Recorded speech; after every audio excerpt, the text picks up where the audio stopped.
Hey guys, welcome Muskie Road Rules podcast and Patreon. Guys, thanks for tuning in and thanks for listening. And I always appreciate my Patreon members out there. Guys, if y'all, it's real easy to do. Just go to patreon.com, hit subscribe or become a member. For $8 a month, you'll get me and at least 3 to 4 podcasts, and you'll be able to see everything that we're doing on here.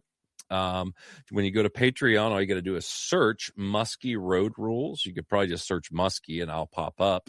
And it is, it's all good.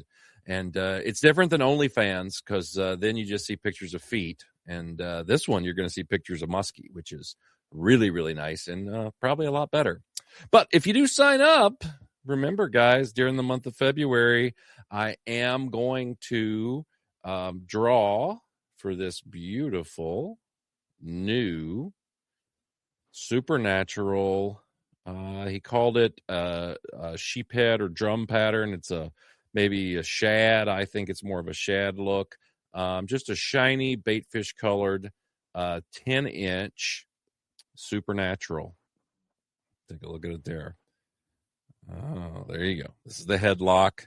And again, if you sign up, or if you already are a member, you're going to be in the drawing. So for $8, it's just like gambling, guys. For $8, you can get in and see if you can win that shiny new bait. So I'll draw at the end of the month for that. So make sure you guys take advantage of it. And today, we're in the middle of sports show season, and somebody that just got back from a sports show is actually on the line here with me. We have Mr. Todd Young from over in the Pennsylvania area. Todd, how we doing? We're doing good, Greg. Just got home from the New York Muskie Expo and sort of still on the unpacking stage, and you know what that's like, getting ready for starting to figure out what we need to make for the next one as far as baits go. No, I get it. So how was New York for you? It was a good show. I mean, New York's always a good show for me. That's my local. I mean, I basically have 2 local shows. We fish Pennsylvania, April, May, and then a little bit in the fall. So Pennsylvania, most of the guys that I do my charter trips with are from PA, and then all summer I'm up at Chautauqua. So, I get to see a lot of faces. A lot of guys come and rebook their days and things like that. So it's always a nice. It was pretty cold. I think the attendance might have been down a little bit, especially like day 2. I mean, it was in the negative degrees, and I'm sure you're dealing with that where you're living now, Greg. It's yeah. It's the whole Midwest, I think, got a really good jolt of cold weather, and I'm up here in northern Minnesota right now, and we're actually a little warm today. I woke up this morning and it was 15 above, and for me that's really nice for where I'm at. But it was 20. It was 22 below yesterday morning, so that was. You can keep it.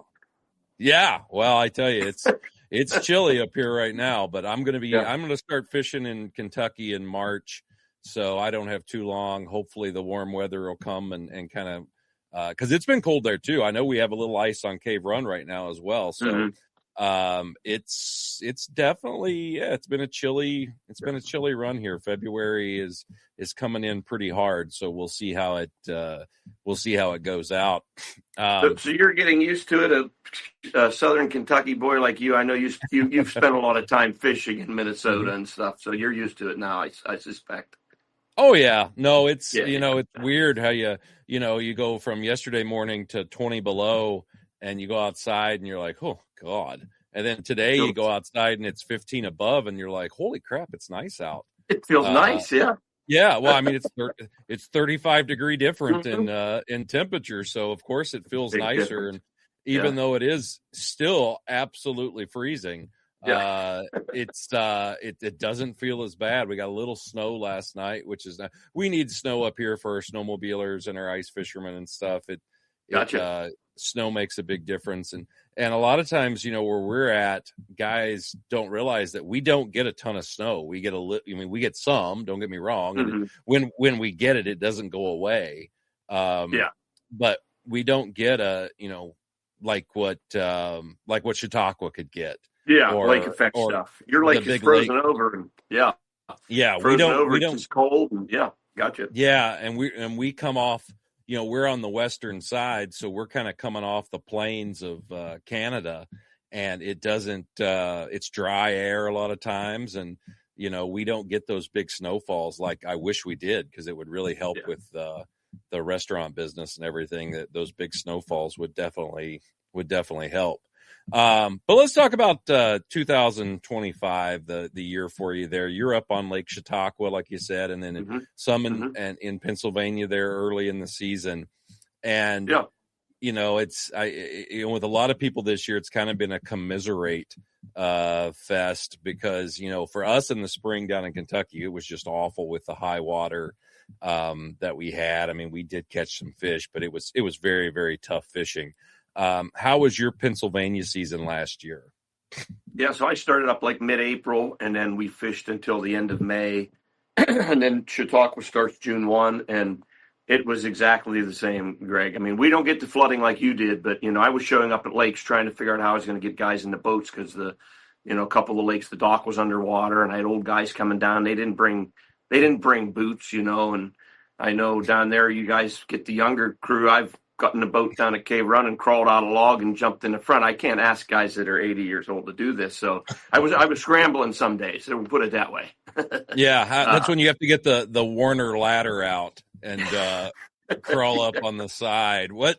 The whole day you're fishing, I'm just thinking, once I get people in the boat, I'm like, how am I going to get these guys out of the boat? That's the only thing I'm thinking about most of the day.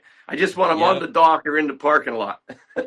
Yeah. So let me ask you here, Todd. You're talking about high water, and I always ask this when guys say it to me.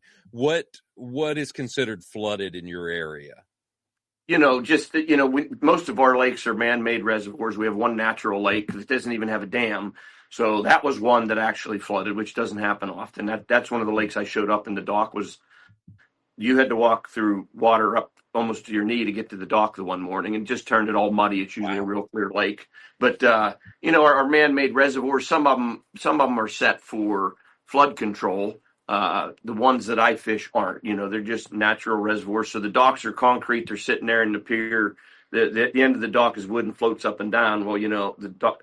There's days the dock is sitting like this and it's all water till you get there. You got to find a dock that's a little higher. So, 2 or 3 feet makes a big difference. And it's all runoff, so it just changes everything. You turn all your shallows we were trying to fish into just mud holes, because, in April there, they are, some of them still spawning in early April. I usually start up mid-April. Occasionally we'll get an unspawn, female that still has eggs, but usually if I wait till mid-April, you're fishing that post spawn, and it just made it tough. Visibility's tough.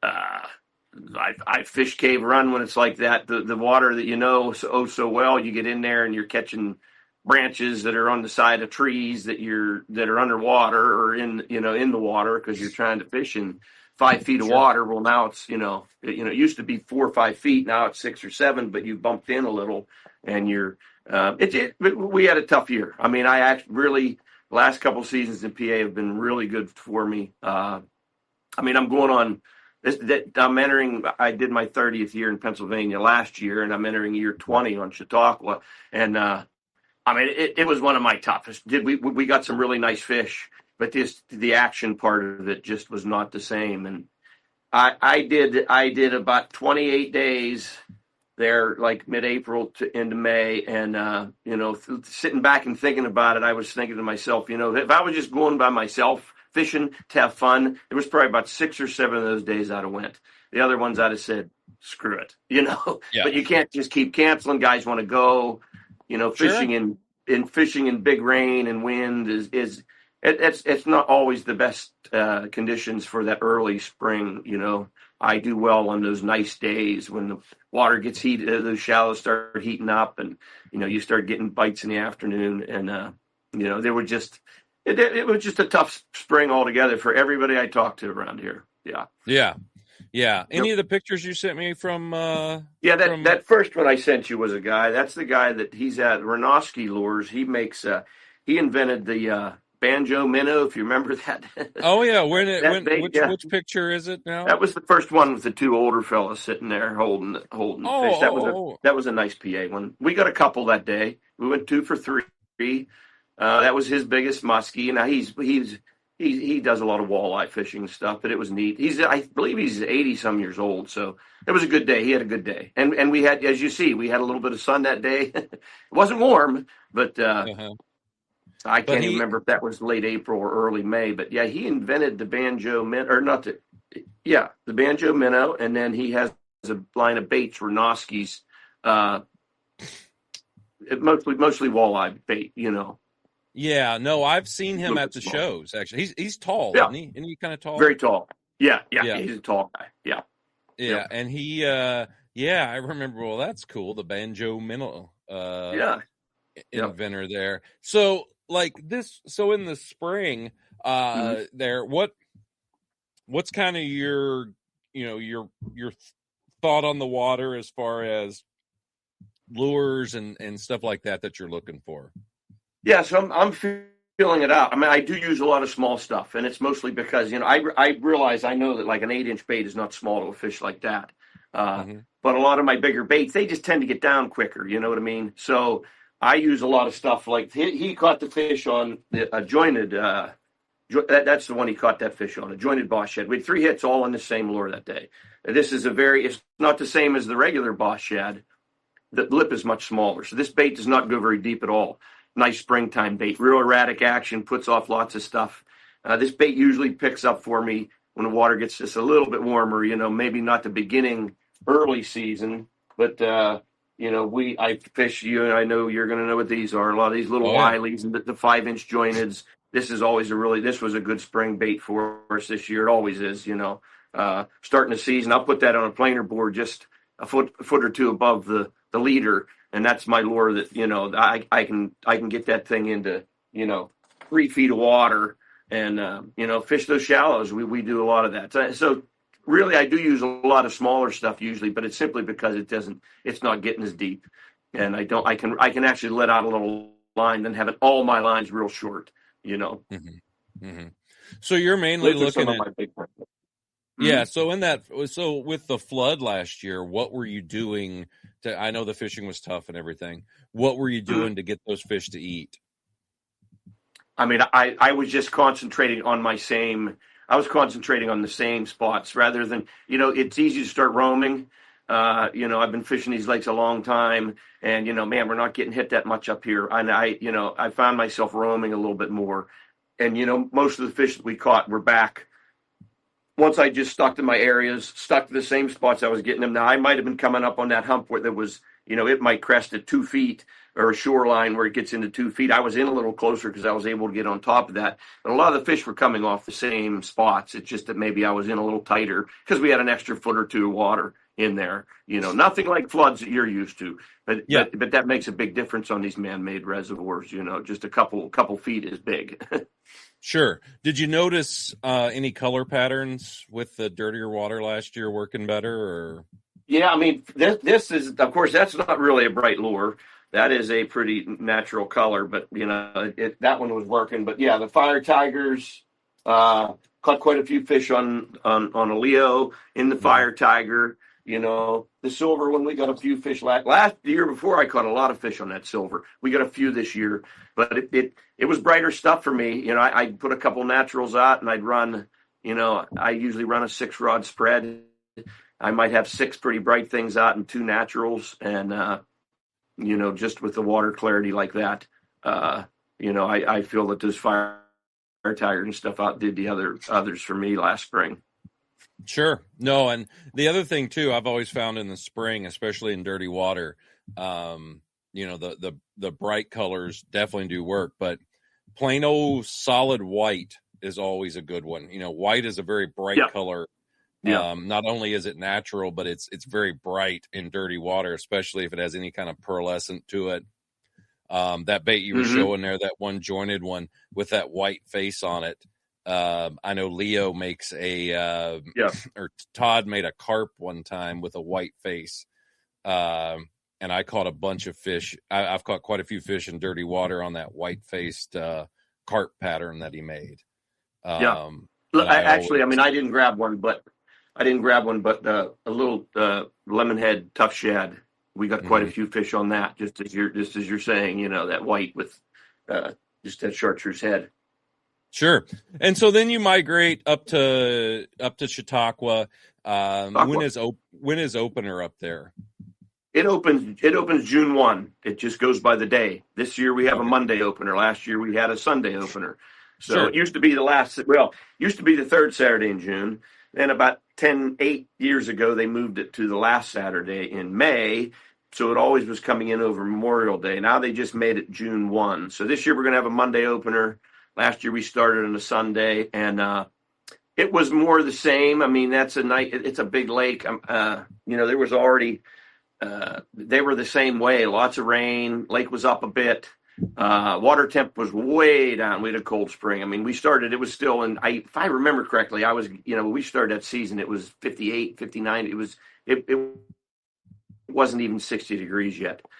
Sure. Lots of, when our opener is, it's high 60s, might dip down a little a few times, but, high 60s. And then once it gets to 70, I mean, to me up there, that's when the fishing really gets rolling. But, we had a slow, it was cold. The fish were lethargic. I was doing a lot of casting. Not that it was that high, but there was already algae in the water down south. Normally that doesn't come on, but, the water clarity was an issue. But we started the same way. The first few weeks were freezing, and I'll tell you, about mid-June, it quit raining, and they had drought conditions up there. Didn't rain for almost basically 2 months. I mean, they had like the least amount of rain they've had in years and years up there, and it got real hot. So I didn't really get to fish a lot of that time that the time period that I really like. That transition hit 77, creeping up there. It kind of went from, it got hot real quick. We didn't have a lot of days. I had a few little stretches where I canceled a few trips or because it got so warm, but it wasn't long. As soon as August rolled around, we were able to fish a lot of water that were in that mid 70 range. And slow start. I started out the season with a fellow that came from, I'm going to say Massachusetts, something like that. And he was he wanted to get one on a fly. Have you done much fly fishing, Greg? Have you taken many guys fly fishing? I have not. I've tried a little bit. Yeah. So that's something to get into. Yeah. It's not. Yeah. It's and I'll tell you, yeah, it's the fly fishing, and you can get them out there on these lakes, but the lakes, a big, Chautauqua. I mean, is it a big lake? No, it's the highest elevated natural body of water in the U.S. We're about 8 miles from Lake Erie, but you're at about a 1,500-foot elevation. So that means wind. You're going to have wind, and that's what gets these guys trying to throw flies out in the boat when the wind is just blowing and blowing. And so we fished a couple days fly fishing. Had a situation where a boat pulled in right beside us, and he was throwing flies. I was not fishing with him. And boat pulled in right beside us, the two Amish fellas, and they weren't there 5 minutes. They caught a fish, and he said, "Oh, look, they got one." We watch it, and then 10 minutes later, they hook another one, and he's like, "Man, wonder what they're doing." Well, I got to tell him, I said, "Well, they're using raptors. That's the lure I make. I just sold them those baits. One guy's got the golder pallet, one guy's got the walleye." They just weren't reacting to this guy's fly, for some reason. We have got them on flies, but so the third day came around, and we, he made it a few hours. He was just like, "I'm done. How about we try to get a fish?" I said, let's set a spread. Obviously, it's the beginning of the season. I haven't trolled since. Let's set some lines, and then that's one of the next pictures I have. The guy's holding the fish, kind of under the belly, and it's we trolled for about an hour, and he got that fish. It was a real nice springtime fat fish, This picture, and the markings. The markings on this fish are incredible. That's the thing that I noticed. Fish. That's the gold. That's the early season. Yeah, early season on Chautauqua, those fish, that was out, not really very far off the weeds. I mean, I was only trolling in like 12 feet of water. When that water is clear up first time in the spring, I don't know. You remember that picture from years ago? My daughter's fish. Everyone thought it was a tiger. Those are not tigers. That's what they look like in the early season. They're really marked up. And as the algae comes on and the summer progresses and they move out to the open water, those bars just fade. But yeah, that was one of the best. That's one of the prettier fish that you'll see anywhere, I think. As far as the markings. Yeah, no, that's a pretty awesome looking muskie there. What did this fish eat? That was on a Ziggy. Mm. It was on a Ziggy. I really can't. I think it was a walleye. I think it was walleye Ziggy. It's been a while, Greg. I can't always remember what I get them all on, but I know that was on a Ziggy. I think it was walleye. Okay. No, it's a very beautiful fish. And that was 20 feet of line on the side rod. I had a couple divers out the back. I usually just run 2 rods in the down position, 2 out the side, and then 2 on little boards. Weeds were really bad this year trying to troll. I mean, floating weeds.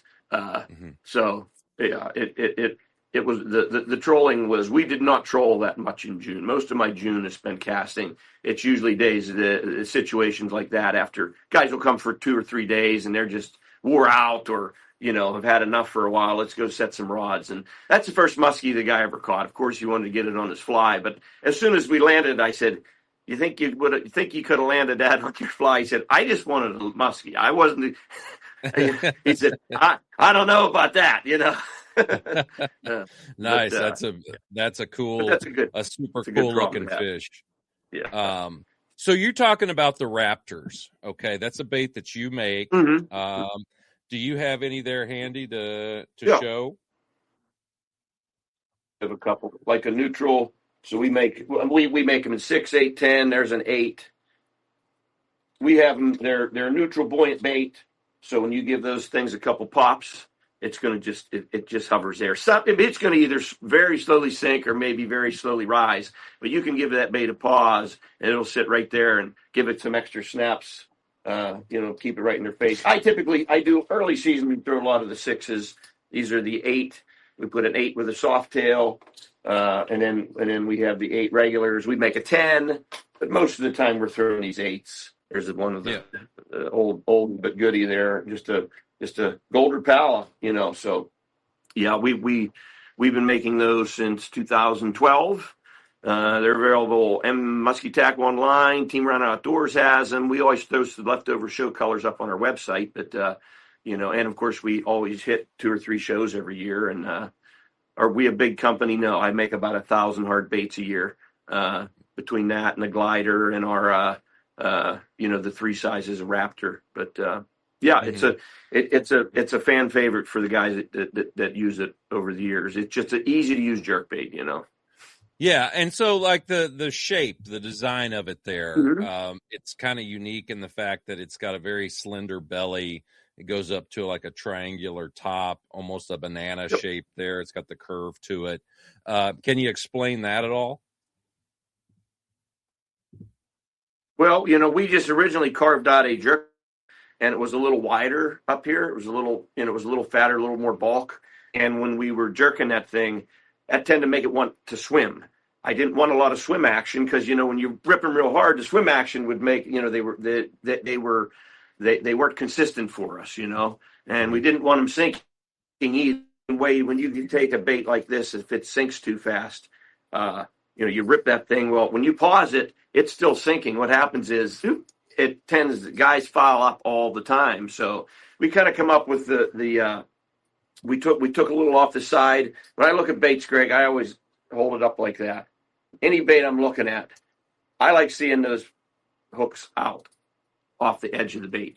That's just something I look at in a lure. A bait that's this big around and that hook. I mean, you're just going to have too many places where those fish can grab a lure and they don't get a hook. It's one of the first things I look at a bait. Are those hooks out past? Because at any given time, this hook might be over here when you're jerking. When you're trolling, it's the same way.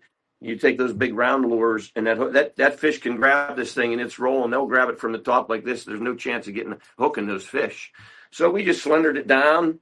The angle here is what gives it the diving action, and the ones use a lot of these earlier in the season.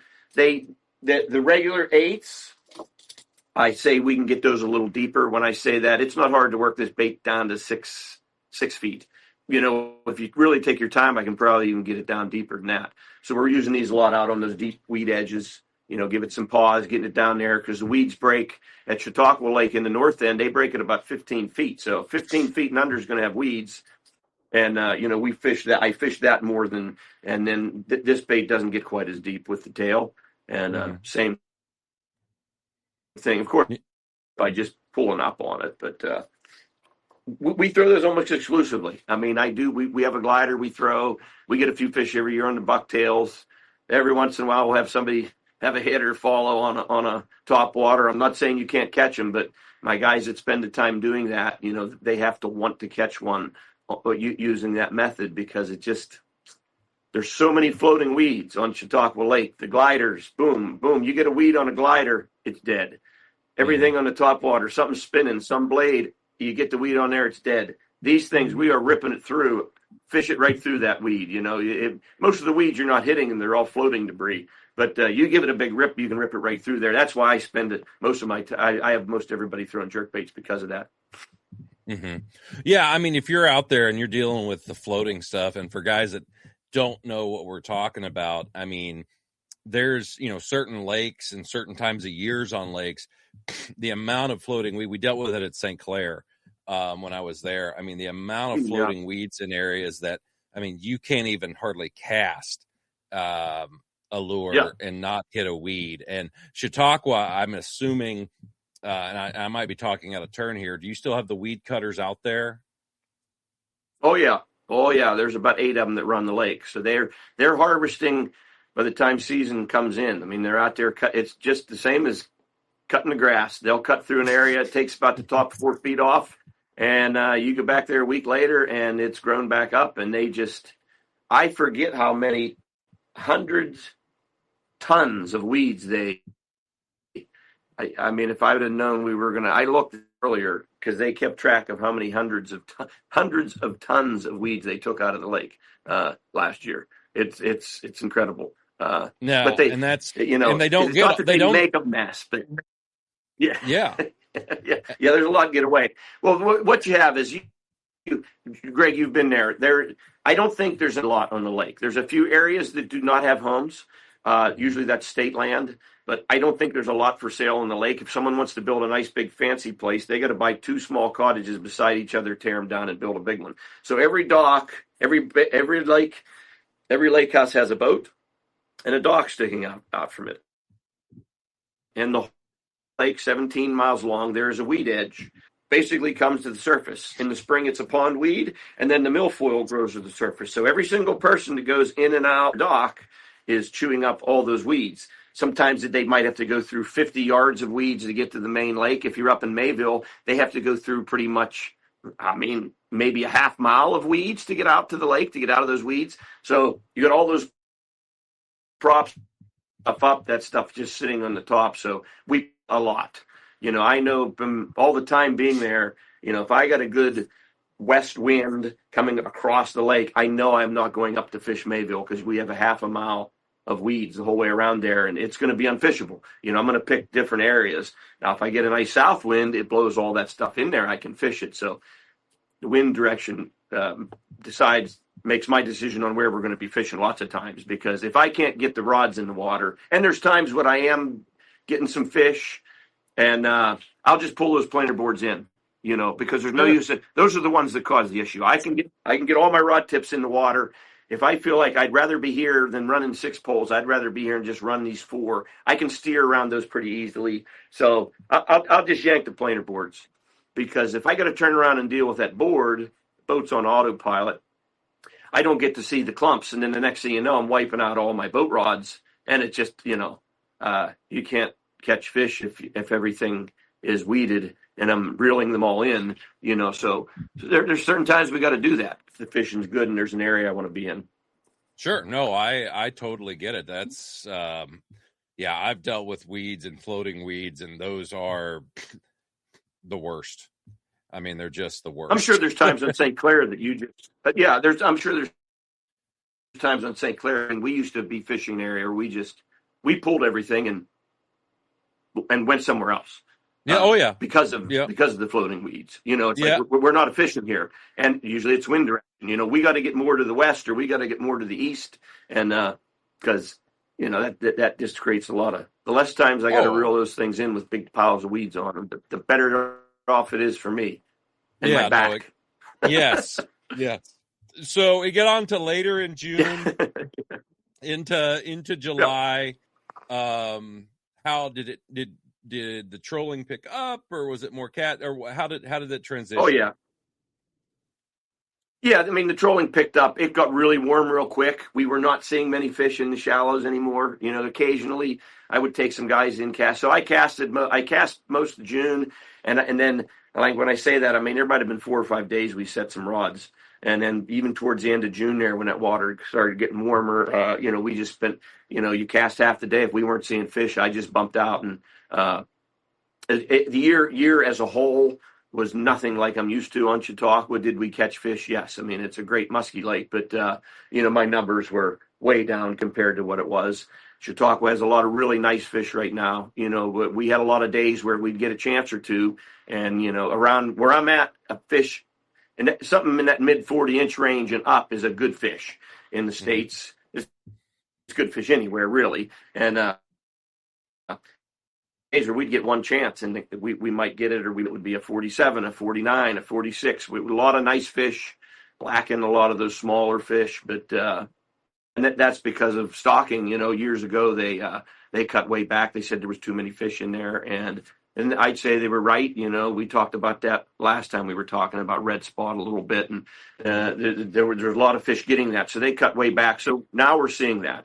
Our fish are not like the southern fish where you used. They're more like those Canadian fish where, a 4-footer on Chautauqua, they estimate that those fish are all 48 inch, or those fish are 4-footers are all 48 inches, by the way. Now, 4-footers are all like it.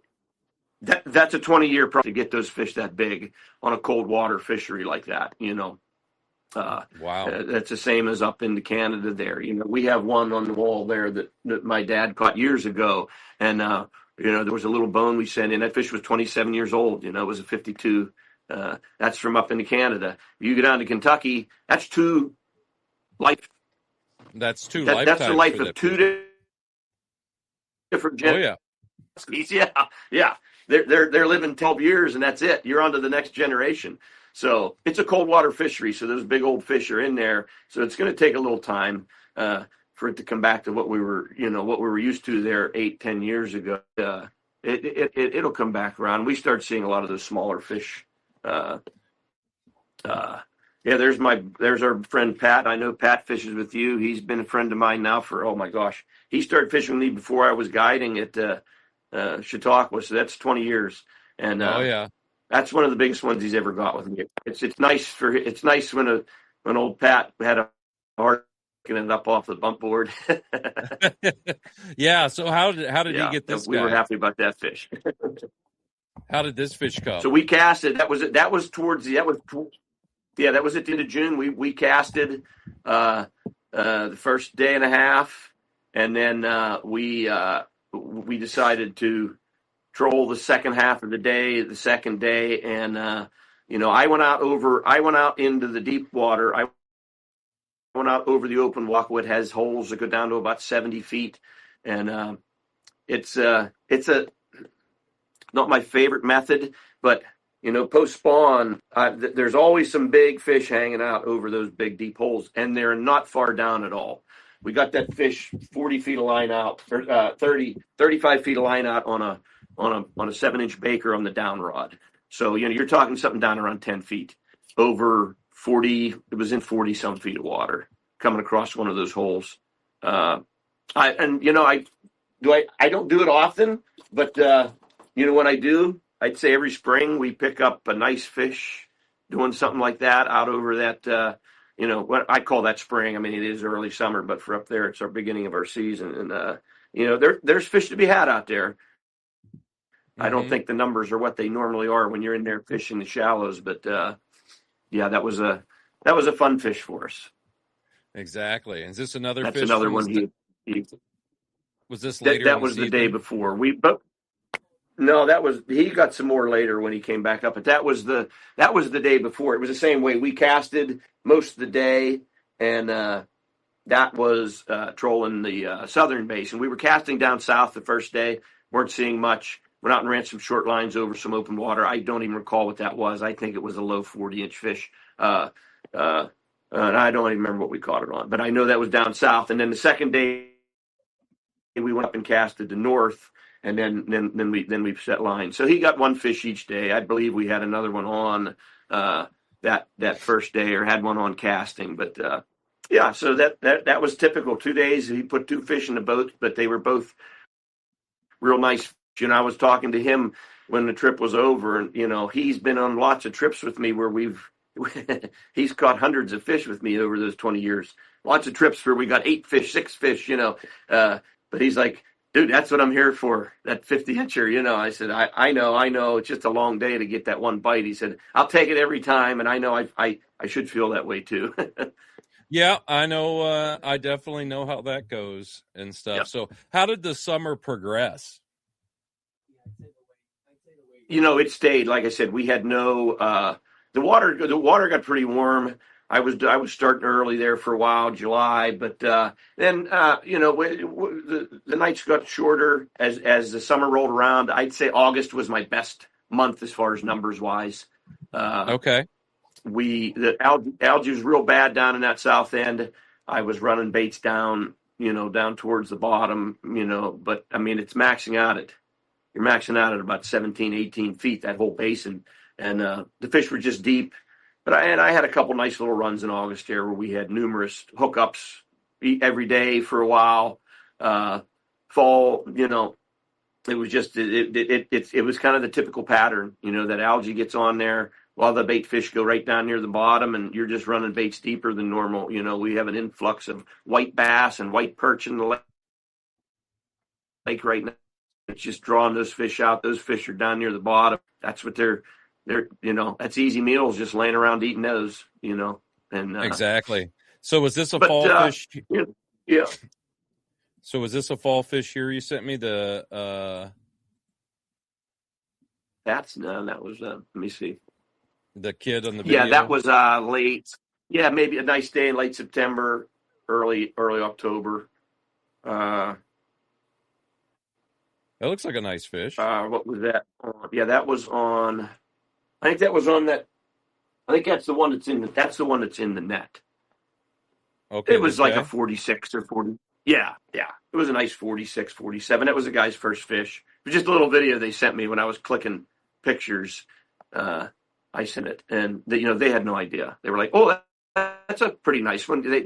You know how it is when you take guys that have never seen one. It could be 32 inches, and someone like, what a giant, Yeah. Well, yeah. I said, well, that actually is a pretty nice one. It's pushing 30 pounds. That's a pretty good fish. Yeah, exactly. That was a bachelor party group. Yeah. So in your summer, when you're talking bigger baits and stuff, and even into fall, Mm-hmm. what size baits are you talking about? So I'm still not, we used to catch a lot of fish at Chautauqua on bigger baits, which when I'm saying bigger, I mean, a lot of the 10 inch Wileys, stuff like that. I run them some, the Patrick's fish, and we get a lot of the fish on, like, that's a 7-inch Baker. Is it a big bait? No, it's a deep diver. That's I get a lot on this. We use a lot of this year we did well. Once again, I said lemonhead, that algae comes on. It's just not a bait I hardly ever use at Chautauqua, but when I had that little run in August there, this lure and my lemonhead tough shads on the planer boards were getting hit a lot. Is it a big bait? No, but it does have a little profile to it, But that's what we were using. I get into running a lot of. There's the one that's that gold, or that is called chicken wing. That's the Baker that one in the video was caught on. and I use a lot of the. All season long, I use a lot of these. It used to be big. Everybody's big bait in the small bait in the spring and blah blah blah. And as I started guiding and running all 6 rods myself, how many times we've caught 50-inch fish on tough shads or a little boss shad in October or November, so now it's a spread. I put a couple of the bigger, but to me a bigger bait is the Baker 7, a Legend perch bait. That's about an 8-inch perch, the Wiley 9-inch straight, stuff like that. But and a lot of that is we always have weeds floating around, and those big baits are hard to reel in. And when I'm running all 6 rods, I do it for myself as much as anything else. Running the ones that I can get in real easy. Sure. And then what kind of seems to happen later in the fall? I mean, how late do you usually go? I went in and I fished a few days in November there, and then I just wrapped it up to start my hunting and stuff. But you can fish through November on Chautauqua. Typically, as those water temps cool, you get a mixture. You get a mixture. There's fish everywhere. You get a lot of them. I keep an eye on right at the state park where I launch. There's always guys down there perch fishing. Usually, when that water temp gets down below about 55 degrees, gets down to something like that, I'll notice those guys are really catching a bunch of perch off the docks in the shallows. So typically, I'll watch the lake, and you find some. If you can find some nice areas where that milfoil is still nice and green, it dies out a little in the summer, but then the water clears up, and if I can find those nice green weeds, there's lots of different weeds in the lake naturally. So some of the areas I couldn't even fish in June, all of a sudden in the fall and October, you have these certain types of weeds that have died out. So I have these big weed beds with pockets in between, and you're back to fishing in that 8-10 foot. Did we get a lot doing that this year? No. Did we get some? Yes. There's some years I've had some of my best days on the lake, getting into double digits on like the last day I fished in mid-November casting. That lake is, the wind is an issue. There's times when I'm doing real well on a weed bed and then that wind changes, and I just can't take guys in if that wind is blowing down the lake and I'm trying to fish the far southern end. It doesn't get windy like the Great Lakes, like St. Clair, where you've got those big rollers. It gets just choppy to the point where it's basically unfishable. You got to tuck in different spots. But the fall rolled around. It was once again below average. We got some nice fish, but it was in general fairly slow year for me. I spent a lot of days, evenings and stuff. I'd buzz over. We're close to Lake Erie, and just for fun, my daughters and the kids at camp, we'd run over there and get some walleyes and have a lot of good eating this summer. I did more of that than normal, just because we can go over there and catch all kinds of fish. So for fun, that's what I was doing a lot in the evenings and stuff after my charters. Sure, I'm sure, but well, good deal, Todd. I'm glad we got you on here and stuff. How can somebody get a hold of you if they want to go fishing with you this year? Muddy Creek Fishing Guides, mcfishandguides.com. The website is out there. Fat AZ Muskie Products also has a website. As you said, we've talked before. We have a line of rod holders. We have all kinds of different attachments, brackets, stuff to get them out over the side of your boat. If your track is mounted and you want to put it in that down position, we have we got the line of lures, and we'll be fishing starting up mid-April. Hopefully everything's ready to roll this year, and we don't have we're not flooded like we were last year. I'm hoping for better weather year, so which will mean better fishing. But April, May in Pennsylvania, and then all summer long in Chautauqua. In the fall, I go back and forth a little. I'll bring the boat home, fish some of our local lakes in a few days. If some of these lakes in PA, Western PA, and then we're back to Chautauqua through early November. All right. Well, good deal, man. I appreciate you coming on, guys. Please remember, if you are looking for some lures or getting into some more musky stuff, again, you can always check out Todd and them, but also check out Thornbros, thornbros.com. Thornbros up there in Minnesota. They've got a whole store full of stuff, whether you're looking for electronics, gear, lures, rods. I've been using their rods for a long time, and they're really, really nice. And if you're looking for a new rain suit or something, check out Gill products. I've been using Gill now for a couple of years. They keep me dry. Really good stuff. Check out Gill products online for that. And if you want to sign up for the Patreon, like I said, I'll be doing the drawing for the 10-inch, like I said, kind of baitfish, shad, silvery colored headlock that we'll draw at the end of the month. So, Todd, bud, it was great talking to you. If you could just hang on here for me, and we'll Sure. We'll talk to you later. Thanks for having me on.